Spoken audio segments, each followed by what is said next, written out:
Hello. The following is a short presentation outlining the case for establishing congressional term limits, a strategy for accomplishing this, and a request for seed financing to make it all happen. Thank you for taking the time to listen. I'd like to take a moment to introduce you to the initial team behind this effort. Nicholas founded the Somali Mom Foundation, a nonprofit organization that gained widespread notoriety through grassroots marketing campaigns including online and social media, PR, celebrity supporters, and strategic partnerships with Fortune 500 companies. Founded in 2007, this organization now raises millions every year to combat human trafficking. He also served as the head of operations for a mobile app company called iTriage, where he was recruited to structure operations and grow the user base to millions of downloads. Nicholas's success at iTriage helped the company to grow exponentially and be acquired by the Aetna Corporation. Nicholas holds a degree in behavioral science from the U.S. Air Force Academy and an MBA from the Wharton School of Business. Brian currently serves as a U.S. Air National Guard fighter pilot flying the F-15C Eagle. Brian has been serving as an Air Force officer since 2005, holding various leadership positions to include Executive Officer, 61st Air Base Wing, Commander, Tri-Care Operations, and Director of Medical Readiness and Logistics at Los Angeles Air Force Base, California. During his time at the Air Force Academy, Brian founded FalconWorks, a nonprofit organization that designs and builds technology-based solutions for disabled individuals. Brian also holds a degree in management from the U.S. Air Force Academy. What we're doing isn't working. The current congressional structure has resulted in an ever-increasing $15.2 trillion of national debt that will have to be shouldered primarily by the millennial generation and our children. Our current governmental structure is broken, and our country and children's futures are at imminent risk.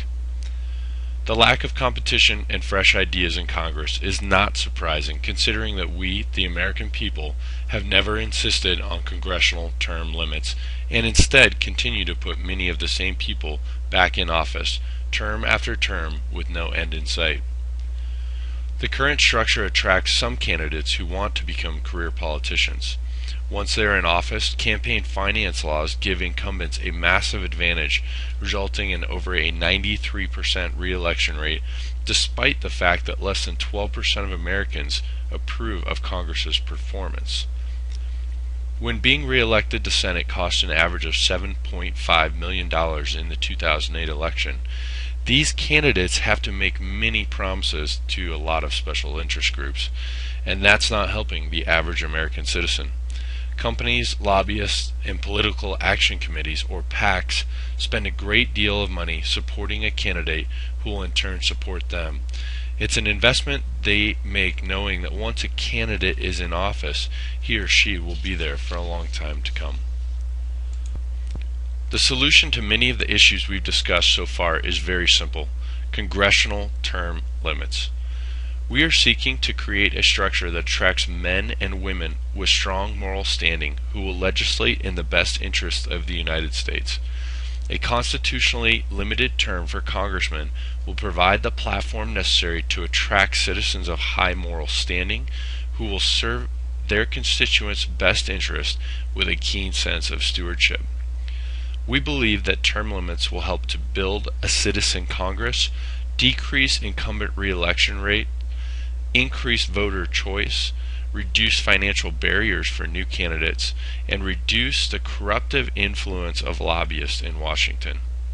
We are aware of the arguments against term limits. For example, even great leaders will be limited in their congressional service, and by design there will be turnover in Congress, and with every turnover there will be a potential for loss of operational knowledge. However, term limits have worked well in the executive branch since the 1940s, and many state legislatures are having success with this structure as well.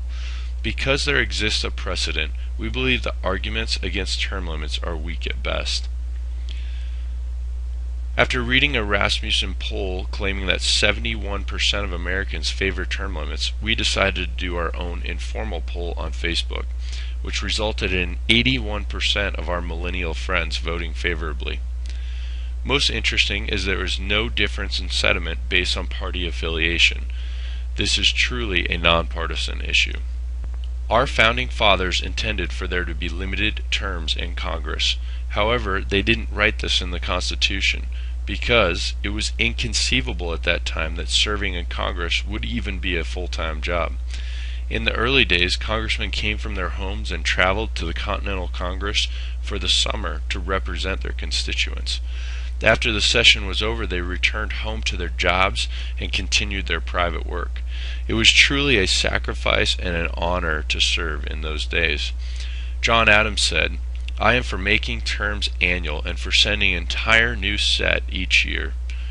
James Madison and Alexander Hamilton believed, "The security intended to the general liberty consists in the frequent election and rotation of the members of Congress." Even today, there are many who believe we still need term limits. Senator Tom Coburn is a sworn supporter of term limits, saying, "I still believe that term limits is the best way to ensure the next generation, not the next election, is a central concern of our elected bodies." Currently, there is only one major organization, U.S. Term Limits, who's working to pass term limits as a constitutional amendment. U.S. Term Limits' main strategy is to have candidates running for office sign a pledge saying they will not run for more than 3 terms in office. Additionally, there have been attempts at term limits in the past. In 1994, as part of the contract with America, Republicans brought a constitutional amendment to the floor limiting the Senate to 2 6-year terms and the House to 6 2-year terms. This attempt at term limits resulted in a House vote of 227 to 207, short of the 290 votes needed to move on to the Senate. We think that an activated youth can make the difference. The last time the youth of America organized and activated to pass an amendment was during the Vietnam War. An entire generation was outraged that their country's leaders could require them to go to war, yet these young people were too young to vote for their own leaders. The amendment was created and passed in less than 3 months. This was before the internet, mobile phones, and online social networks. We all know the power of the media as well. In November 2011, the book Throw Them All Out was published, documented insider trading in Congress, and quickly became a bestseller. Most who read this book were outraged, and quickly insider trading in Congress attracted a lot of attention. In response to this public outrage, the Stop Trading on Congressional Knowledge, or STOCK Act, was created and signed into law in less than 5 months. Although no tangible results have come from the Occupy Wall Street movement, it is an example of the enormous amount of power young Americans have to organize and move into action. With specific goals and guidance, this movement may have been much more influential in making change. In contrast with current efforts to limit congressional terms, we prefer to take a more direct and powerful approach by involving the youth of America. We plan to use the power of social media and mainstream media in the same way as Occupy Wall Street, but with a clear and centralized message similar to the movement that created the 26th Amendment we spoke about earlier. There's never been a better set of tools to accomplish our goals, and given the current sentiment and upcoming election, there's never been a better time for this movement. Assembling a team, developing a strategy, and forging the necessary partnerships to execute a campaign will require a significant amount of labor. We are seeking $50,000 in seed financing, which will provide the foundation to launch a large-scale campaign starting on the 4th of July, 2012. The process of developing a strategy will be broken into 3 phases. Each phase is designed as a building block for our final action plan. Phase 1 is to gain a thorough understanding of the context, opposition, and major barriers to success. Phase 2 identifies our target segments and the most effective channels through which to reach them. And Phase 3 will culminate with developing targeted messages, assembling necessary partnerships, and preparing for campaign launch. In summary, our current structure is broken. Evidence and logic support the idea that we can significantly improve our government with congressional term limits. The tools available to launch a campaign and the timing of this specific issue have never been more ideal. Our team is talented, experienced, passionate, and prepared for success. Your contribution will make this possible.